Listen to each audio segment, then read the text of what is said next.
Time to get real, reality TV aficionados. Welcome to the Georgio Says podcast. I'm your host, the one and only Georgio Takanakis, and I'm here serving you the juiciest updates on all your favorite reality shows weekly, as well as the hottest pop culture trends, and even exclusive interviews that will leave you wanting more. This podcast will keep you on the edge of your seat. We definitely need to talk about this. The Georgio Says podcast starts now. All right, my friends, welcome to another new week and another new episode of Georgio Says the podcast. I hope you all had a fantastic holiday weekend. I know I did. I turned 40 on Friday, which, hello, I can't believe I'm 40 already. But I turned 40 and I had an amazing night. It was very, very low key. I had my partner, he put together this really amazing dinner. If you're ever in the DC area and you love sushi, you must try Oku DC. They are so good. We've gone there multiple times. It's one of our favorite sushi spots in the city. So if you are in the DC area and you haven't tried it yet or you're visiting, I highly suggest that you give them a try. Make yourself a reservation. It is so beautiful on the inside. The service is impeccable. The sushi, the food, everything was so good. I'm still thinking about it. But I had a really great weekend, and I am so thankful to everyone who shared messages with me, birthday wishes, all of that. Thank you. You guys are the sweetest. And big shout out to my partner for putting that nice dinner and evening together, because it was quite a delight. It's still cold here. I'm still feeling like I'm over winter, but not as much as I'm over the Real Housewives of Potomac this season. You guys already know. I'm going to recap the episode for you, but I'm not really feeling it. I think a lot of you guys have stopped watching and are only watching my recaps and listening to my recaps on this podcast. So thank you for that. That is what I'm here for, my dears. I'm here to bring you the highlights so that you don't have to waste your time on watching a shitty season of Housewives. Now, I also can't decide if Beverly Hills is worse than Potomac. I'm going to say that Beverly Hills is a slight bit better because we have literally nothing going on in Potomac. We are just now getting a sit down between two individuals that had an issue 3 months ago. 3 months ago. And we're just now getting a conversation that led to nothing, by the way. All right, my friends. We need to take a little break, but when we come back, we're going to discuss the Real Housewives of Potomac, Sharing is Caring episode. And yeah, it isn't getting any better. We'll be right back. Golly Nutrition is an inventive, people-focused nutrition company committed to providing innovative products that make taking your daily supplements simple and delicious. Their products are formulated with quality ingredients you can pronounce and flavors your taste buds will absolutely enjoy. And at the core of it all, they lead with purpose. Golly for Good is an initiative committed to playing a profound role in supporting the health of our planet as well as our local communities.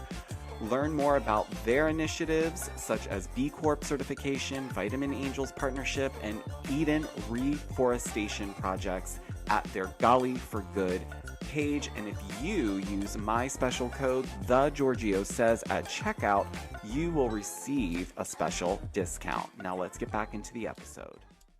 All right, my friends, thank you so much for sticking around. Okay, so let's dive into Potomac, because I have a lot of thoughts, and some of them you may agree with, some of them you may not. And like I always say, I've built this platform on letting everyone have their own opinion. As long as everyone's respectful, everyone's entitled to see things the way that they see them. So I'm not here to ever persuade you.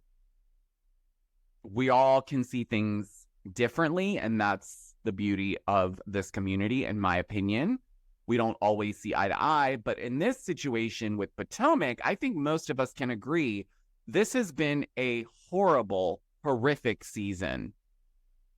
Because it's clear that the things we should be digging into, we are protecting and we're not asking the questions. It's also clear to me that the only cast members actually showing up to earn their check this season is Karen and Mia. Yes. Because if we didn't have Mia asking the questions to Robin and Juan, or in this latest episode, digging into Ashley and the divorce that isn't happening with Michael Darby, and then Karen and all her antics and everything that she brings to the table as the grande dame, we would have nothing. We would have nothing. This is why I really strongly feel like they missed the boat this season with not digging more into the Juan Dixon of it all. Okay? Because that was an easy one. If they had gone with that, we would have at least had the first half of the season with some content that was interesting, that was not rehearsed. We're giving people like Robin and Juan ample amount of time to rehearse their lines around this crazy story that no one believes. But somehow the rest of the women are fine with it this season. We're letting it go. So I'm not sure what the producers were thinking. Did you think that other stuff was going to come up that was going to be more interesting? Because quite frankly, and I hate to have to keep reminding everyone, but I handed you guys the storyline. I handed everything to you, actually. You guys asked for audio of the mistress. I gave it to you. You were fully aware of the story as it was playing out because I played it out for you. So why the other ladies didn't dig into that? Why was it only Mia being put up to doing that? I don't know.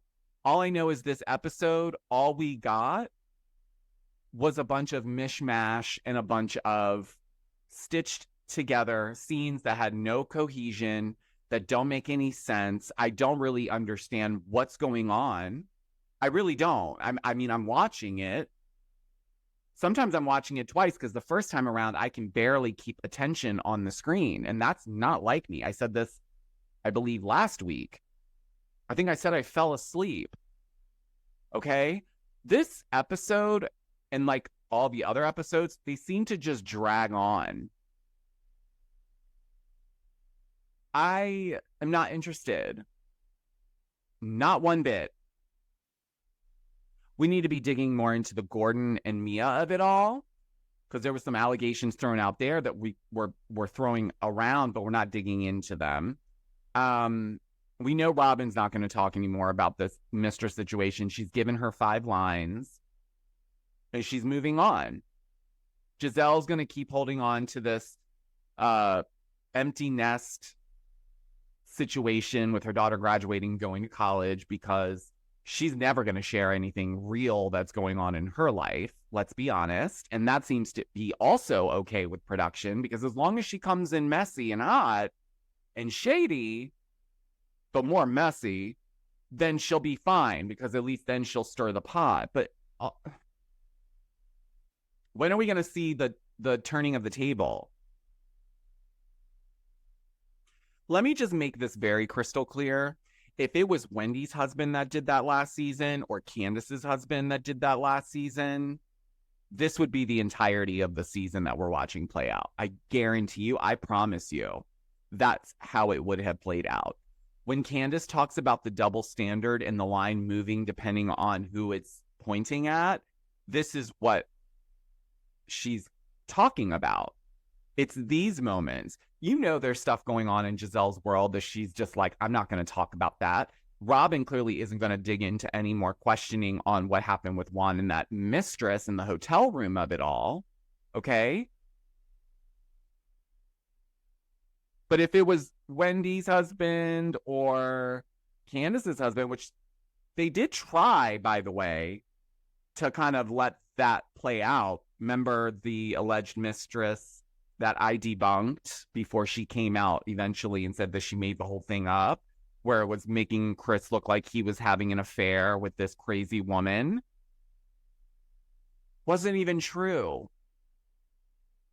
Now, is it coincidental that that just seemed to pop up? No. Just like I don't think it's coincidental that Simon, in all his U.S. citizenship drama, just coincidentally popped up after Portia announces her return.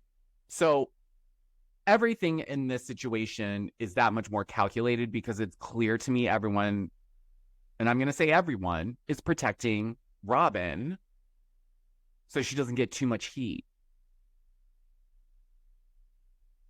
Doesn't make any sense, okay? I don't care. We're not shocked anymore. The point is, where do we go from here? Are we going to continue like this next season as well? Secondly to that, this whole like Wendy and Nneka build-up issue that we're just now getting a sit down with them, to me, is obscene. Obscene. This should have happened 2 months ago. This should have happened in Austin. This should have happened not now. It's like we are dragging things out to not have to deal with them because you don't want to have that conversation on camera. And judging by the conversation that was had, I do have a couple thoughts. I know I'm always hard on Wendy because I'm like, why aren't you just having this conversation so you can move on in whatever capacity? In whatever, I'm not saying you need to be best friends with Nneka. I'm not saying you need to, I don't even know. But there's certainly a way to talk about it and then move on individually and still coexist. That could have taken place months ago. Why we're getting it now is beyond me. I have a feeling this was all Wendy pushing the conversation off. I think there's a bit of a gray area when it comes to what actually happened versus what Nneka says happened versus what Wendy's depiction of what happened based on what her mom told her. We saw the flashback. I don't think she denies having the conversation, but we don't hear her actually admitting or like saying that she said those things. However, something that came into my mind, and listen, I know this is a cultural thing and that's why it's super sensitive. And a lot of you guys don't even like that this was brought up at all.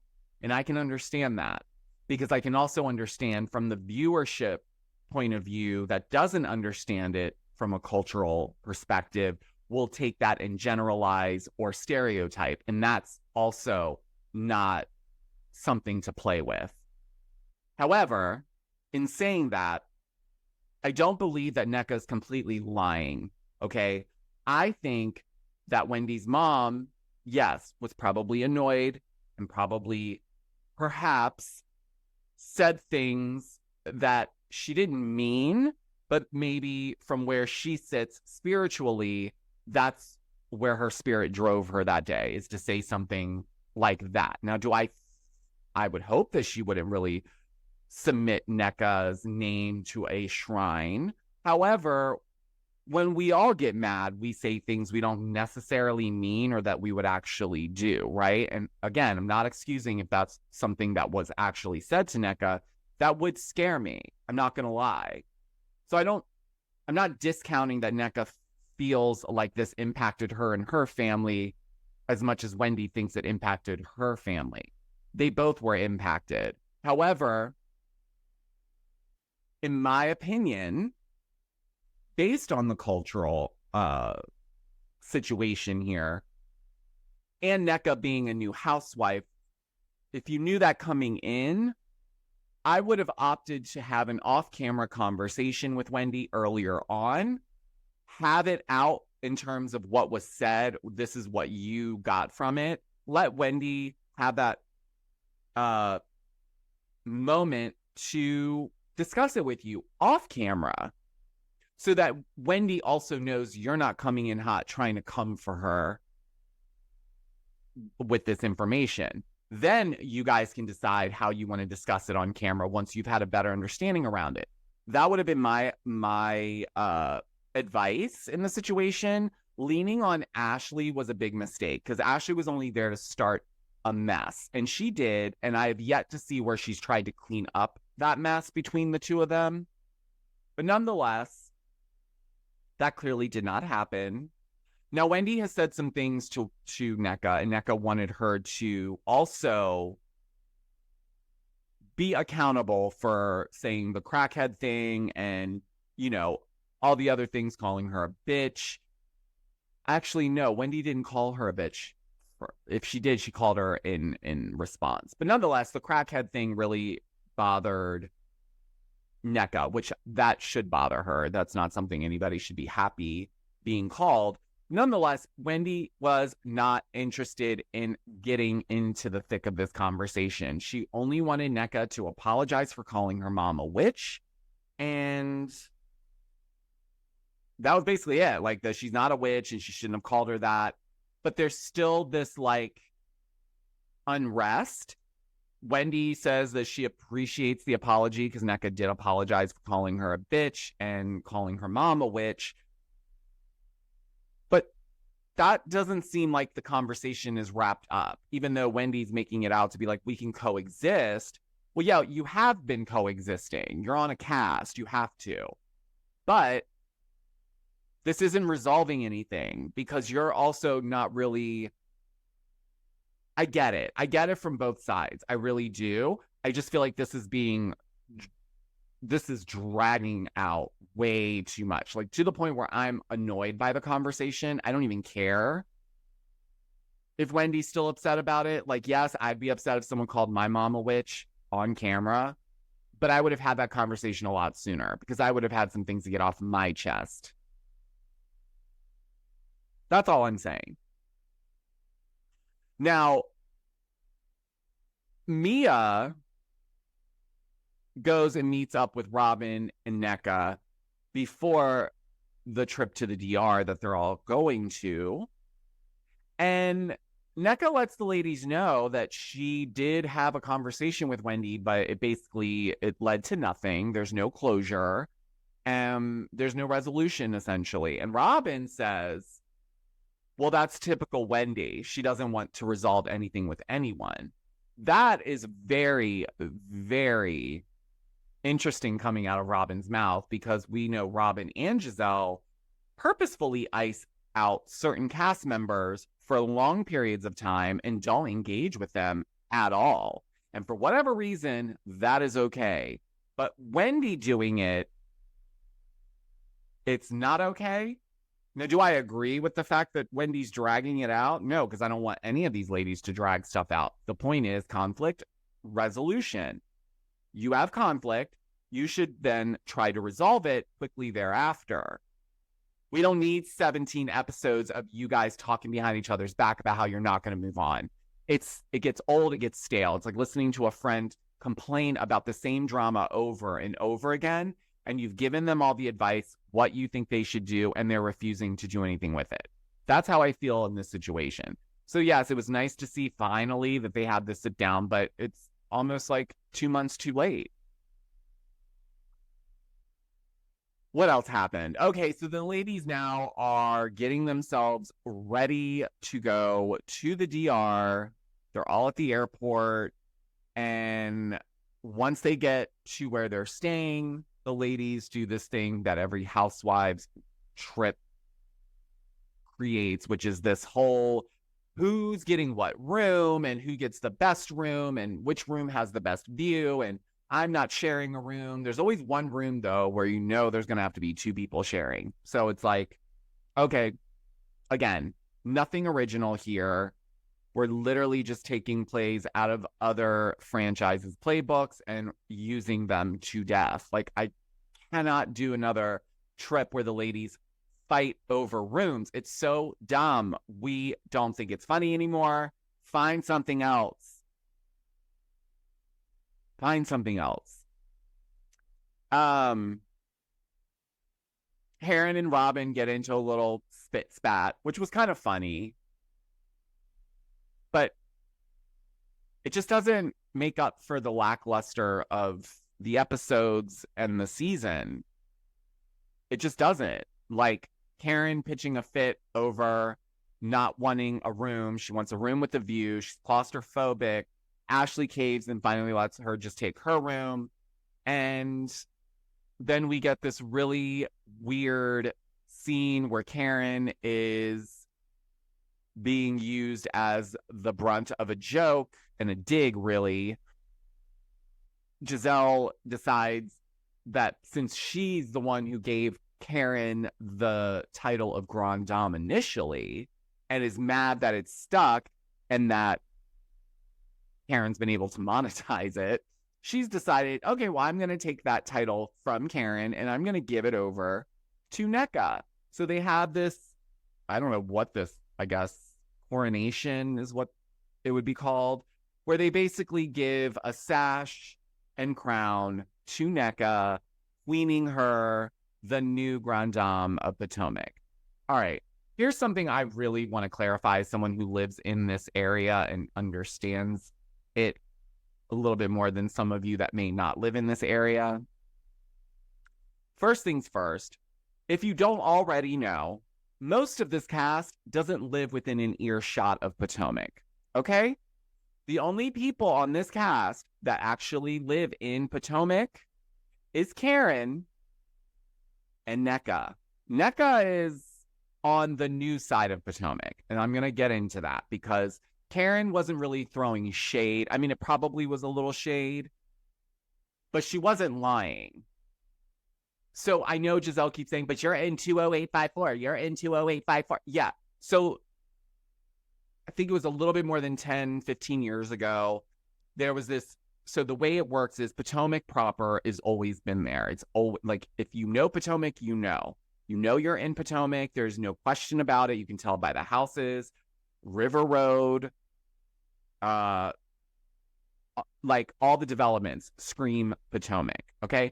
But then you go out a little bit further, and there was an area that was, yes, on the line of what Potomac proper was. They extended it with new developments, but it was technically part of another town called Rockville or Kings Farm, Rockville. But they took part of it, which is technically like Gaithersburg, Rockville. If you guys are in the DMV, you understand what I'm saying. And they just called it new, like it was like North Potomac, okay? So they added it. They extended the same zip code as Potomac proper, so it would sell in the price point of Potomac, except not as much. You could get a very nice sized house for a little bit less than going into Potomac proper. That was kind of like the benefit. And you got to use the zip code and say that you lived in Potomac. And Karen is old school Potomac, and people in old school Potomac don't view North Potomac as real Potomac. They view it more like Gaithersburg or Rockville. And no, I don't think Nneka is the new Grand Dame of Potomac. I wanted to like Nneka. I think that is based on the editing. It's not that I don't like her. I just don't really care for the edits that I've gotten. I don't know much about her. I get a splash of detail here and there, but other than that, her whole storyline has been wrapped around this whole situation and the names on the shrine, situation with Wendy. That's it. Am I about to get hiccups? It's so annoying when I'm about to get hiccups and I have to talk because I can't seem to control when they're going to come. Anyways, so that was pretty much the episode, guys. I gave you guys a little geography lesson on North Potomac, the new Potomac, versus Potomac proper, where Karen Huger lives. And yes, she rents her home there. But so what? The rest of y'all, the rest of everyone else lives closer to Baltimore, which is nowhere near Potomac, by the way. So, just saying. But yeah, it wasn't anything to write home about. This whole season, to me, is a 4 out of 10. Awful. What were you guys doing for 3.5 months, 4 months? What were you doing? Bullshitting? It looks like it. I'm not feeling it. So the reunion should be interesting because hopefully we get some actual content. But, I'm not holding my breath for that either, guys. I'm not. This franchise has some special rules that don't seem to apply to everyone and other franchises when similar things happen. So I don't know what's going on over there, over at, the production company, and what conversations are going on before we're filming scenes and getting into a new season. But are we letting the ladies decide what gets talked about when there's things that are out there that should be talked about? It's a little weird. That's all I'm going to say. Anyways, guys, thank you all again for all of the birthday wishes. I have seen every single one of them. I'm still replying to people's messages. So if I haven't gotten to yours yet, I did not overlook it. I'm going to get to it today. But yeah, let me know your thoughts on Potomac. Let me know your thoughts on the whole Simon Guobadia citizenship debacle ahead of Portia's return to Real Housewives of Atlanta Sweet 16. And yeah, we have a new episode of Vanderpump Rules airing tonight. So I will be recapping that this week. So look for that. And then we have Beverly Hills and Miami's season finale, guys. We are closing up shop one by one. And then we'll have a whole new slew of shows to look forward to in the spring, summer. But anyways, I always rant at the end of these things. So I apologize, guys. I'm a talker and it's like Energizer Bunny. I keep going and going and going. See, I'm doing it now. Anyways, I'm going to end that here and say that I love you guys. Thank you so much for the support. I hope you guys stay safe. Enjoy the rest of your Tuesday. And until the next episode, guys, I will talk to you on the next one. Bye.